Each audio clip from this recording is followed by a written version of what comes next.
વેદશાસ્ત્રો એમ કહે છે કે વ્યાપક છે પરમાત્મા આત્મા. તો આ જીવ ભૂખી શા માટે થાય? ના સાધના ભજન સમજાણો એને સત્ય સાધના ભજન આ સાંભળ્યું છે તે સર્વ વ્યાપક છે. એને અનુભવ થયો નથી. કહેવાય બોલાય ખરું પરોક્ષ છે ખરો કે આત્મા છો પરમાત્મા છો પરમાત્મા છો પરમ ગતિ. એની અનુભૂતિ અનુભવ છેલ્લે વેદશાસ્ત્રો વાણી આપણે કોઈ સત્પુરુષ કહે કે જ્યારે આપણે સ્વ અનુભૂતિ જે ભજન કહીશું ઉપાસના કહીશું પણ એ ઉપાસના જ્યારે તમને એની સ્વ અનુભૂતિ થાય ભજન કરતા કરતા અને અનુભૂતિ થાય કઈ ખ્યાલ આવે તમને ઓળખ થાય. તમે પરોક્ષ જ્ઞાને કેરી ધોયા રાખો સાકર ધોયા રાખો એટલે મીઠાશ આવે. એ પરોક્ષ જ્ઞાન છે. તમે ધોયા રાખો એના ગુણધર્મ તો છે જ કે ફળની અંદર એમ પ્રાપ્તિ ન થાય એ તો પરોક્ષ જ્ઞાન છે. અપરોક્ષ તમે બહિર્મુખ અંતર્મુખ બન્યા.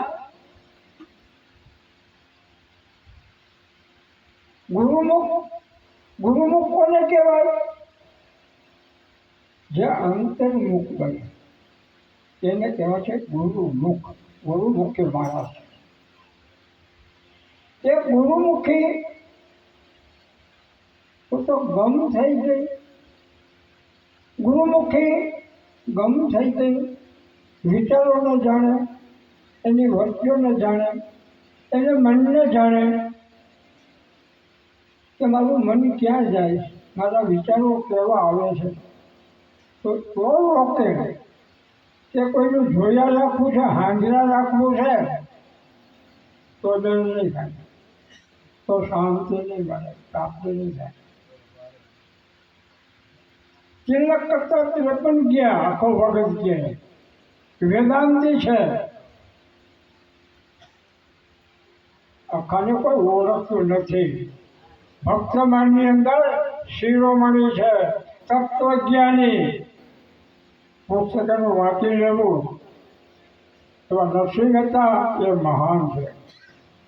એવા બધા સંતો જેને આત્માની અનુભૂતિ છે રવિ ભાણ મોરા કભે નાના મોટા એને કોઈ આપણે ઉતારી પાડતા નથી. પણ અંતર્મુખ બનો. તમારે પરમ શાંતિ જાણવું છે તો તમારે અંતર્મુખ બનવું પડશે. ખાલી હું તમને કહેવા જો માગતો હો તો મને શાંતિની હું સમજી નહીં આવું.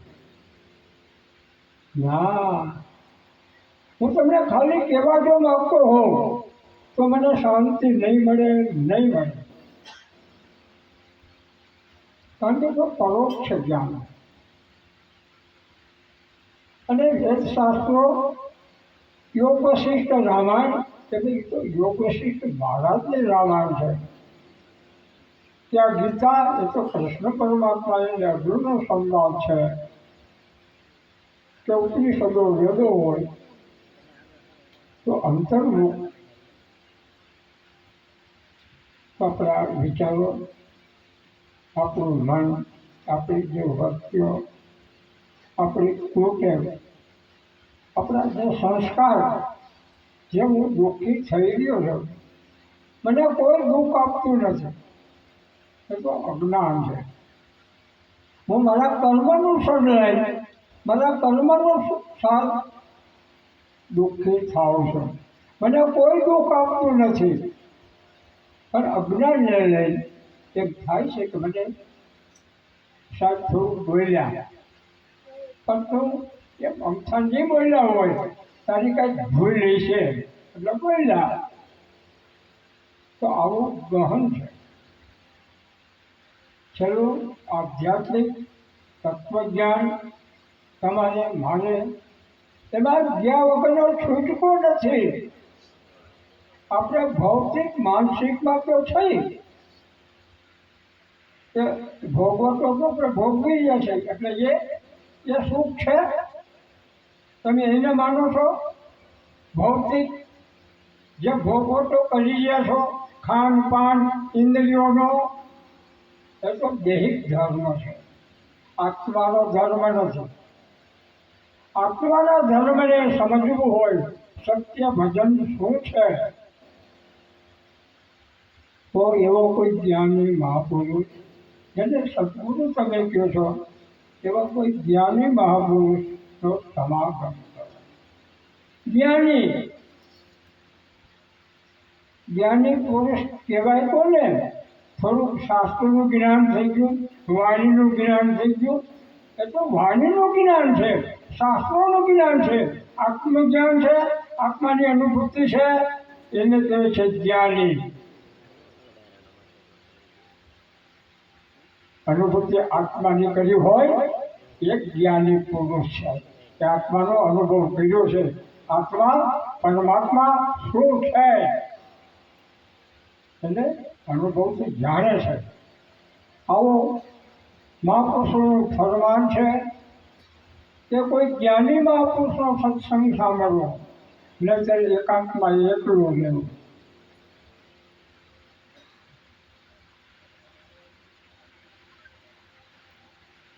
જે સત્ય જ્ઞાન છે એ સંપ્રદાયો પાસે નથી. સંપ્રદાયો પર એનું પોતાનું વર્તન એના પૂરતું ઊભું કર્યું છે. સમષ્ટિ વ્યાપક નહીં બોલી શકે સંપ્રદાય, એના ગુરુ લોકો. કારણ કે ગાળિયા નાખ્યા છે, ઊંડાઈનામાં પોતે છે, એ શું બોલે? ન બોલી શકે. એ સનાતન છે, સ્વતંત્ર. ભક્તિ સ્વતંત્ર છે. પરમાત્મા સ્વયં છે, વ્યાપક છે, ચરાચર છે, એને કહેવાય છે સનાતન. એના વિભાગ નોખા ન પાડે. જેને અનુભૂતિ થઈ બધામાં રમી ગયો છે ચરાચર. તો પરોક્ષ જ્ઞાને એ ઇન્દ્રિયનું જ્ઞાન છે, પરોક્ષ જ્ઞાન. અપરોક્ષ અનુભૂતિ એટલે આખા ભગત કે છે કે બહિર્મુખ ઉલટ ફીરે. ઉલટ એટલે પાછો વળી. બરોબર ધ્યાન દેજો અને ન સમજાય ને તો બોલજો. ઉલટ ફીરે, પાછો વળી જા, તને જો ઉલટ ફીરે શું નીચ ઘેર આવે. બહિર્મુખ નહીં, બહાર નહીં, અંતર. ઉલટ ફીરે શું નીચ ઘેર આવે, નહીતર મિથ્ય જન્મ ગુમાવે. હમ ભીતર બોલે. એટલે ભાઈ અંદર હું થાય છે કોણ છે એની ઓળખ કરી. હમ ભીતર બોલે કે ભાઈને છે ક્યાંય તો હવે મને લઈ જાઓ, હું ત્યાં છું. કર્મકાંડ છે આપણા. એમાં આપણે પ્રાપ્તિ રાહત મળે છે. એને પરોક્ષ જ્ઞાન કહેવાય. અનુભૂતિ નો થાય, અનુભૂતિ તો જ્ઞાનથી થાય. ત્રણ માર્ગ છે: કર્મકાંડ, ઉપાસનાકાંડ અને જ્ઞાનકાંડ. આ વેદ શાસ્ત્રોની અંદર વાત પડી છે. કર્મકાંડ નાવું, ધોવું, કીર્તન, ઈષ્ટદેવ પૂજન કરવું ખોટો નથી. એમાંય આપણે રાહત મળે છે. આપણા દેવી દેવતાઓને જે પૂજન આપણે કાંઈ કરીએ છીએ, યજ્ઞ કર્મકાંડ, એમાંય આપણે રાહત મળે છે. પછી જેની જેવી વર્તી જેવી ઈચ્છાઓ એ પ્રમાણે એમાં નિર્મળતા, આપણું હૃદય અંતકરણ ચોખ્ખું થાય. એ કર્મકાંડનો પ્રકાર કેવો છે કે જે પથ્થરને પાણીમાં નાખો તો બહાર ભીનો પણ અંદર કોરો. એક કર્મકાંડનો પ્રકાર. એનાથી તમારે આગળ જવાનું છે એમ કહે છે. એ પ્રાથમિક ભૂમિકા છે કર્મકાંડ. દેવી કીર્તન ભજન મંગળ કર્મકાંડ કરવાનું છે, એને છોડવાનું નથી. એ તો એ અવસ્થાએ એ ભૂમિકા એ છૂટી જાય એ હાથું અનુભવમાં આવે અને છૂટી જાય. હું કોઈનો વિરોધ ન કરું, આ કરવું નથી, આ જળ છે જળ. અને કોઈ પોતે જળ હતો, તને ખબર છે? અને મારું કોઈ જડતા છે. 5 તત્વ 3 ગુણ મિલકર જીવ કહ્યો કે પ્રકૃતિ ખાલી છે. પ્રકૃતિ 5 તત્વ ને 3 ગુણ કે જળ પ્રકૃતિ છે. આની અંદર એ જળ છે. પણ એને મારું પર અંશ જીવ ચેતના આવી એટલે ચેતન થયો. પ્રાણ છેલ્લે નીકળી જાય, સબ પડ્યું હોય એ જળ નથી. શું નીકળી ગયું? એ જળ તો છે. એક પરમાણુ મળ્યું. પેલા ભાઈ આ ખાલી જે પિંડ છે એ જળ છે. જળ 5 તત્વ એ જળ છે. એની માલું કરે આ પિંડની અંદર જે અંશ પરમાત્માનો અંશ એટલે જીવ કહેવાય. જીવ 5 તત્વ 3 ગુણ મિલકર જીવ કહ્યો. 5 તત્વ 3 ગુણ. 5 તત્વ 3 ગુણ મિલકર જીવ કહ્યો. જે ઇન્દ્રિયો મન પ્રાણ. મન તો માન બંધાય. તો એ પ્રકૃતિ જળ છે અને એની માલકલ અંશ ચેતના આવી એટલે સજીવ, એને જીવ કહેવામાં આવે છે.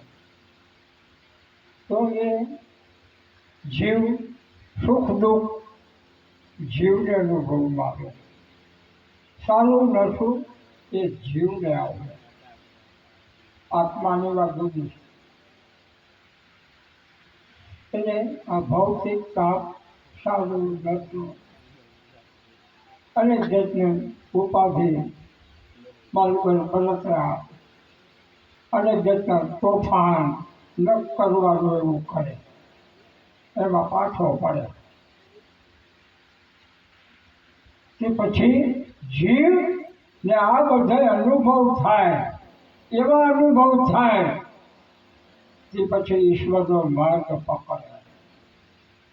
એમાં તેને વેરાગ લાગે. વેરાગ અને એ વેરાગની સટકી એને લાગે ને તો જ ઘર પકડ્યો. નહીં તો વાતો કીધું ન સાંભળે, ન ઉઘાડ થઈ જાય. વેરાગ નથી. વેરાગ વિના ભક્તિ ન લાગે. વેરાગ વિના જ્ઞાન પ્રગટ ન થાય. ભક્તિ છે જ્ઞાન વેરાગની. તો એમ આપણે જો કંઈ વીછી કર્યો હોય, અમારે જો એ વીછીની વેદના એવી છે કે એ શરીર એ તૂટે. સર્પનું ઝેર મીઠું છે, નિંદર આવે. અને આ જે વીછીનું છે એ તો તમને કહું ભડાકા બોલાવે. અને એને ડંખ માર્યો હોય ને એ જીવને બીજે તમારે ક્યાંય સુરતા ન હોય. એને દવાખાને લઈ જાઓ, એની સુરતા પૈસામાં ન હોય, કુટુંબમાં ન હોય, જે વેદના જે દુઃખ થાય એ શોધતા એમાં હાય એ મારા અને કાં તો કાં ઉતરે તો સારું અને કાં લઈ લે તો હવે સારું છેલ્લે પોકાળા ચાલ કરી દીધું વૃદ્ધાવસ્થા અનુભવી નથી છેલ્લો ખેલ વૃદ્ધાવસ્થાની અંદર છે બાલ્ય યુવાનને વૃદ્ધ આ ભજન તમે જો આપણે કહ્યું છે તો વૃદ્ધાવસ્થાની અંદર જો ઠેકાને હશે સાધ્ય હશે પ્રાપ્ત કરી છે વસ્તુ તો જ્યાં ત્યાં ડોકા નહીં કાઢે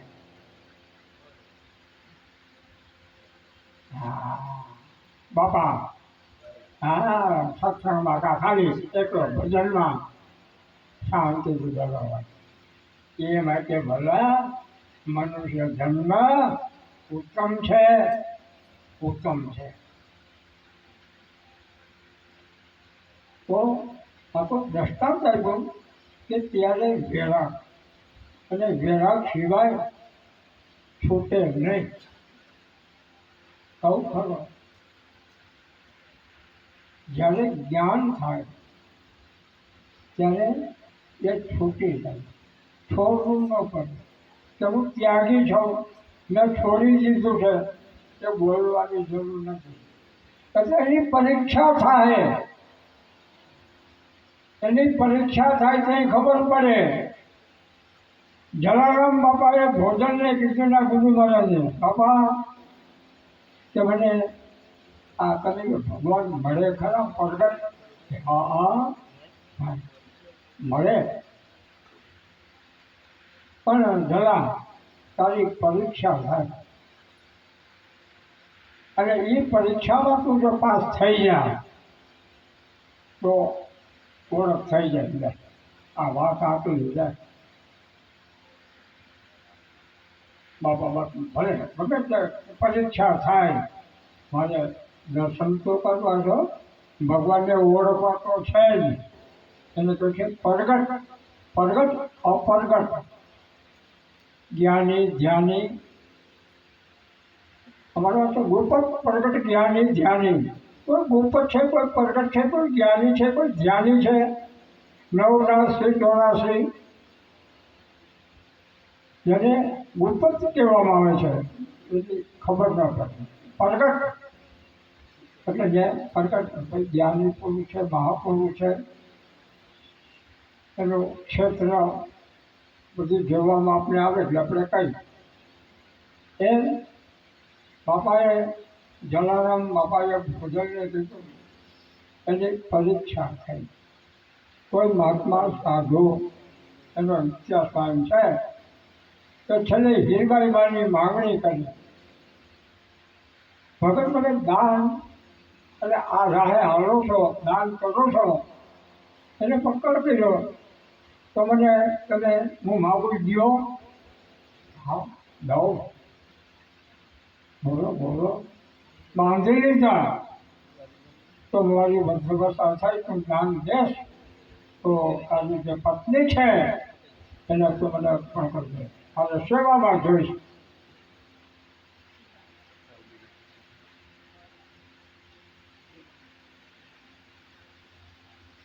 તો બાપા વિશે ફરક મૂંઝાણા તો ફરક જે હીરબાઈ માતા પાસે હાથ જોડીને ભાગ્યા હે દેવી કોઈ સંત આપણી પરીક્ષા થાય હા તો શું પરીક્ષા થાય તમારી માંગણી કરી તમે શું કીધું મેં કીધું હું પૂછી લઉં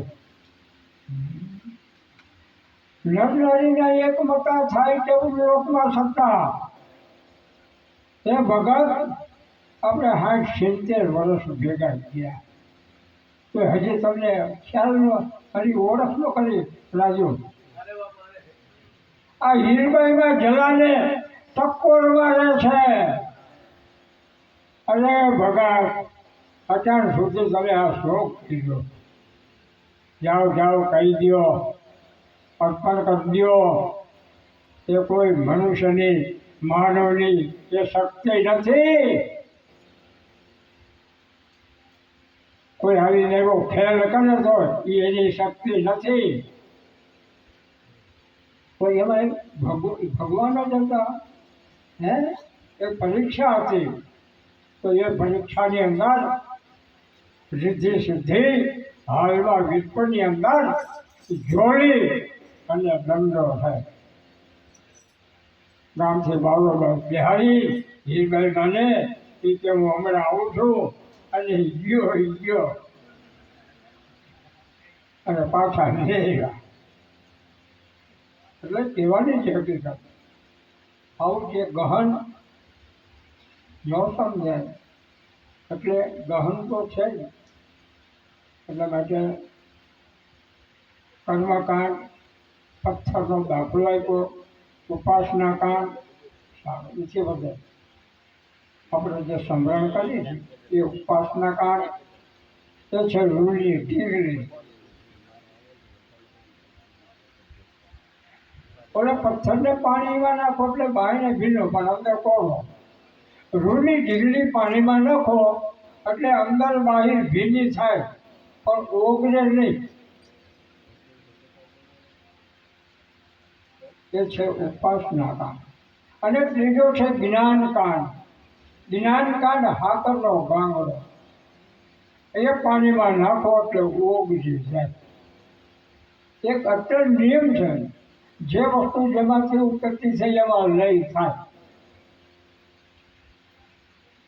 કે પાણીમાંથી મીઠું થાય છે ઘન, એટલે તમે ઓછો ભરો તો ભરાય મીઠું થઈ ગયા પછી. અને એને મૂળ રૂપમાં લઈ જવું હોય તો તમે પાણીમાં નાખો ઓગળી જાય. એટલે એ રૂપ પાછું જે રૂપ હતું એ રૂપ બની જાય. તો માટે આ ત્રણ છે: કર્મકાંડ, ઉપાસનાકાંડ અને જ્ઞાનકાંડ. જ્ઞાન બધાનો રાજા, અર્થાત દુઃખી જિજ્ઞાસુને જ્ઞાની. ભક્ત ચાર પ્રકારના જ લીધા ગીતામાં, અર્થાત દુઃખી જિજ્ઞાસુને જ્ઞાની. એ અર્જુન, જે જ્ઞાનીનો આત્મા છે ને એ તો તે હું છું. કાંઈ નક્કી અટાણે કૃષ્ણ દેખાય, ઓળખાય, પણ આ સાહેબ માસ્તરની મારું કહ્યું મારે ભગવાન જોવાથી તો કે વકીલ સાહેબ છે હલેની વાતો કરે. ત્યારે ઓલા બીજાને બતાવ્યું તો કે ભાઈ આ અજ્ઞાતી, આ ધંધો કરે. કર્મકાંડ જ આપણે જોઈ છીએ એના. એમ જ્ઞાની, હે અર્જુન, જે જ્ઞાની છે તે આત્મા હું છું. એ અર્જુનને નક્કી નતું થતું. આપણે જે કહીએ કૃષ્ણ 16 કળા, અરે ભલા ભેગો રહેવા વાળો એને નક્કી નતું થતું.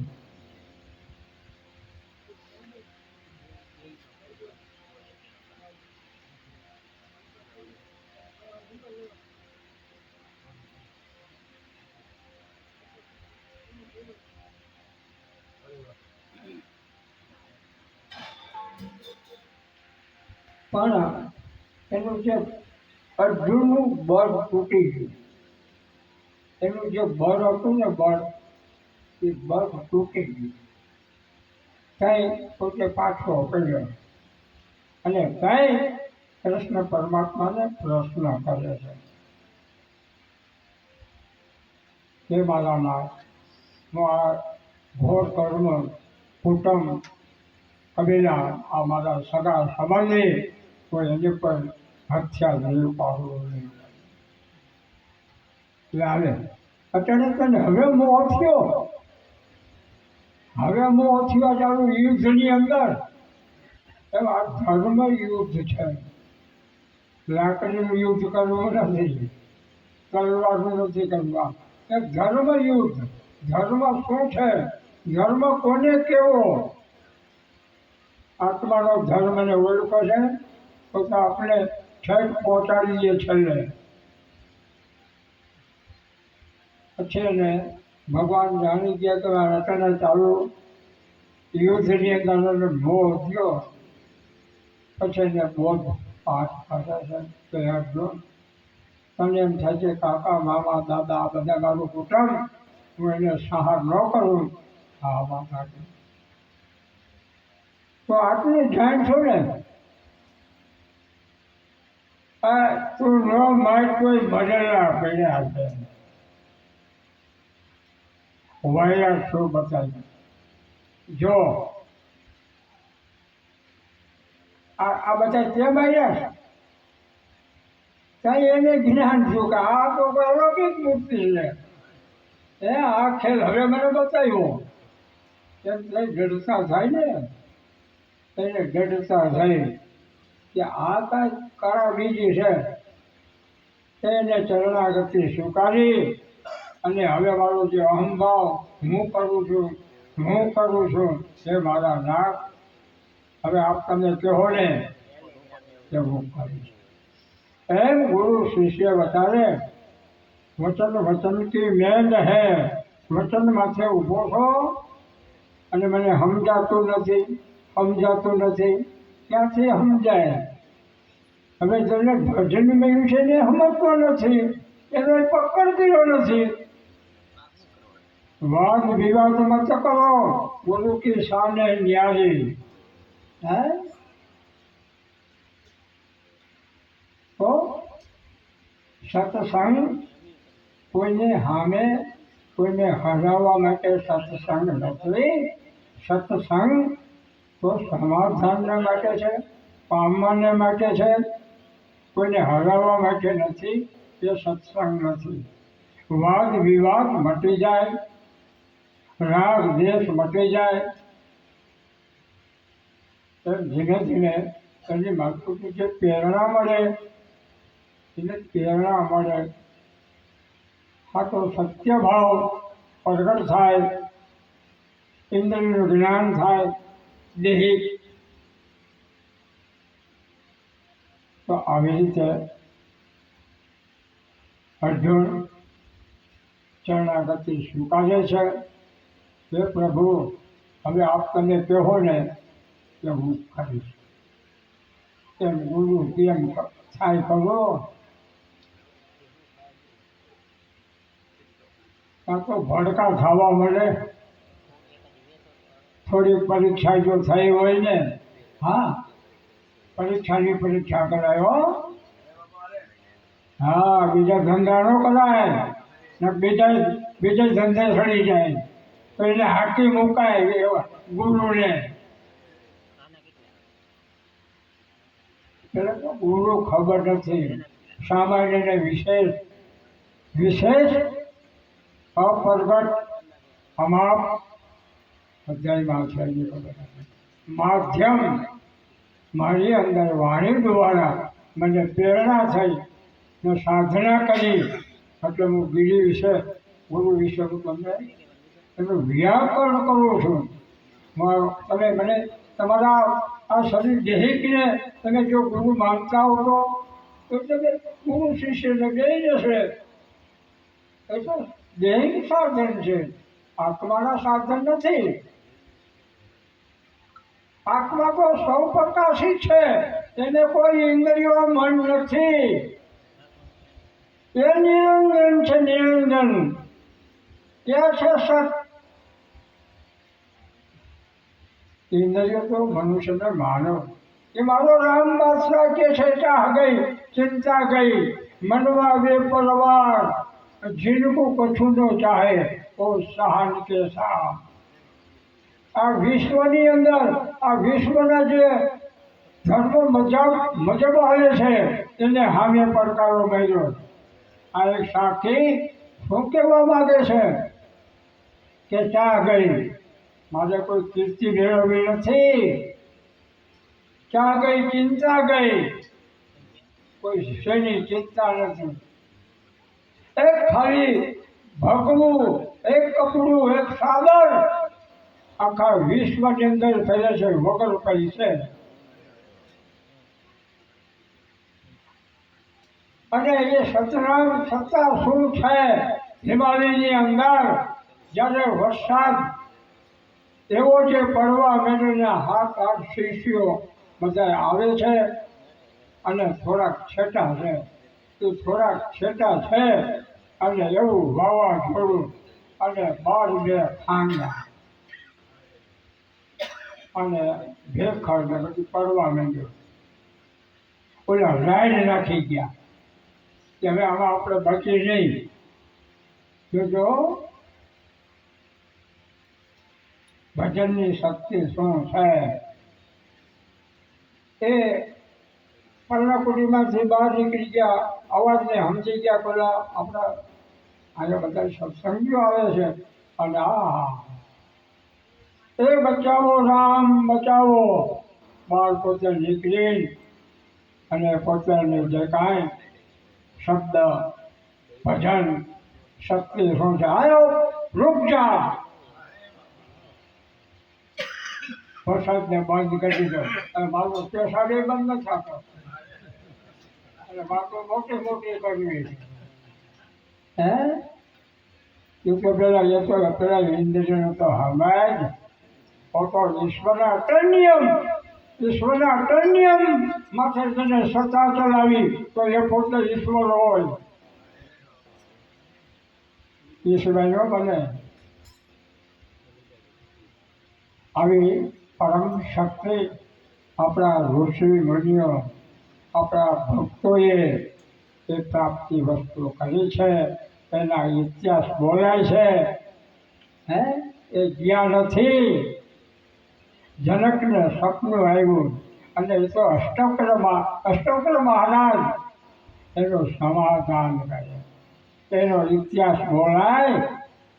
સત્ય રાહ માથે જે હૈયા છે નાના મોટા સંતો ભક્તો, આપણી સંસ્કૃતિ કેવી છે વિશાળ.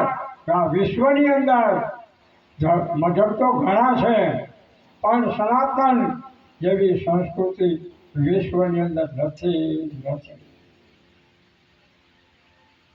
તો જનકને રાજા અને એ તો ભાઈ આધ્યાત્મિક એટલે આ લાઈનમાં હલવા વાળા તો ખરા. હવે એને સપનું આવ્યું. એના પૂર્વનો કોઈ યોગ બાકી છે ને લઈ ગયેલો તે એવું સપનું આવ્યું તો દુશ્મન લોકોએ રાજમાથે ચડાઈ કરી. રાજમાથે ચડાઈ કરી એટલે જીવ બચાવવાને ખાતર રાજપાટ મૂકી દીધું. કોઈ કુટુંબે યાદ નથી. હો જો આ જીવ પોતાના ખાતર જીવે.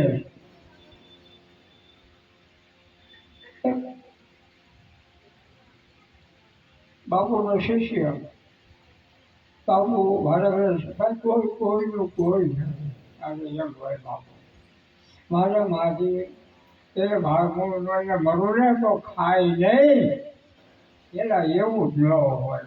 એ મૂકી દે મારા ઘરે કીધા રાખે. બાપુ ક્યારે બતાવવું તો જોયો આ રકમ પાણી છે નહીં. હવે તું એમ કહી હું તને જડીબુટી આપું. તારે ધીરે જઈને એ જડીબુટી મોઢામાં મૂકી દેજે અને 20માં તું સાંજમાં આવીશ.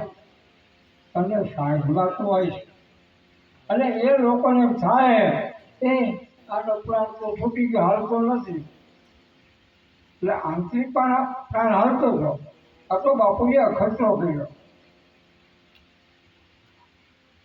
હા ઓલા બાપુ પાસે બે છે ને બાપુને બોલાવો જો કાંઈ જાણતા હોય. અને બધા કોઈ અગાઉ ઋષિ મુનિઓ સાધુ સંતો દવા જાણતા થોડા સાધુ.